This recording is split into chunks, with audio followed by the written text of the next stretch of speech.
welcome back to MPTV, here once again in the foyer of the House of Commons. Now, I am joined by a guy, an MP.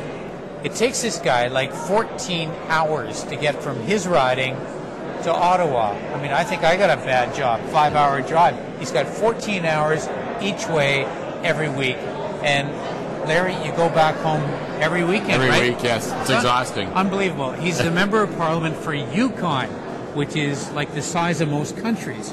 Now, that travel's got to just wear the hell out of you. Oh yes, it is exhausting, especially Monday morning, because I have to get up about 3:30 in the morning, my local time, to get to my first meeting Monday after traveling all from 7 in the morning till 10 at night on Sundays to get here. Sometimes with 5 planes. 5 planes? Yeah, Whitehorse, Vancouver, Edmonton, Toronto, Ottawa. Last week I had to go.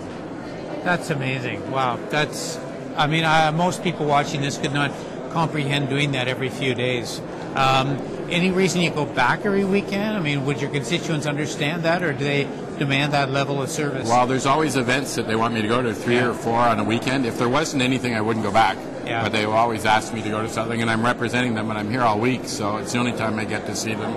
Open my office on Saturdays so they can come and see me, have appointments, go to events, and then get on the plane Sunday morning. Wow. All right, now I know you want to talk today about the residential schools, because this has been a big issue, of course. Our Aboriginal, our First Nations people, such a dark legacy for so many of them. We finally got a deal that's now compensating people who are victims of that.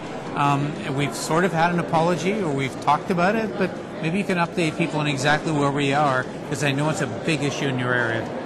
Well, we had a reconciliation statement years ago by Jane Stewart, which was very well received. And the deal that's been put in place, the financial compensation, is agreeable to most people. It came forward from the Assembly of First Nations. But part of that was an apology, and many Aboriginal people have said that the apology means as much as the deal itself. You know, for the wrongs, the horrendous wrongs, sometimes abuse, taking them away from their families, not allowing them to speak their language. And it's hurt them so much, the apology by the Prime Minister would be so important. And they refused to do it. But the good news is that this week, parliamentarians all got together. We talked about how important this was to Aboriginal people. And finally, the government came on side, and we had a unanimous vote of the people that voted to provide an apology, at least from the Parliament of Canada. And we certainly hope the Prime Minister will get the message and make an apology that would seal this wound with the First Nations people of this country. Are you hopeful that's going to happen? Do you think we're going to get back to a point where we've really repaired this relationship?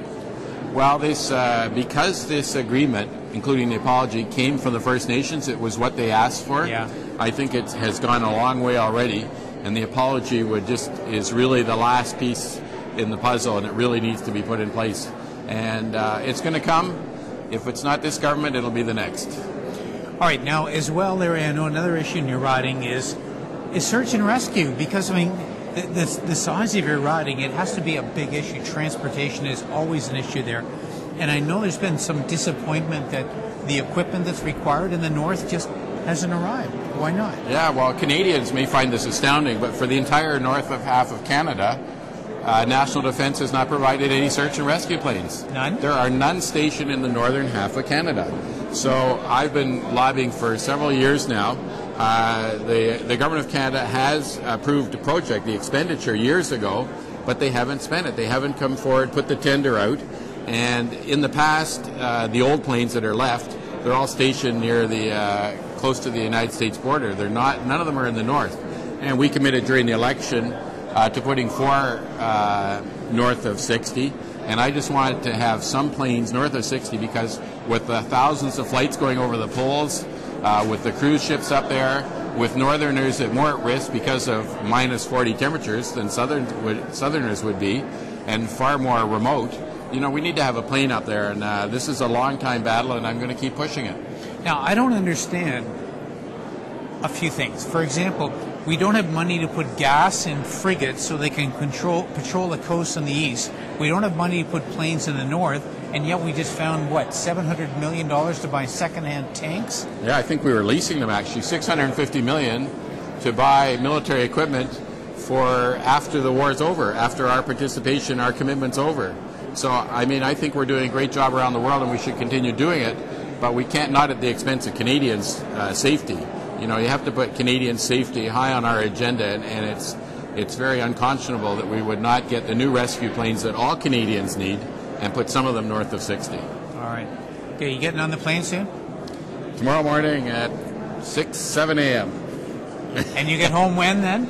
I get home for a dinner appointment I have with a Special Olympics child tomorrow night. Unbelievable. Okay, Larry, pleasure. Thank you. Thank you very much. Thank you. Thanks for watching MPTV.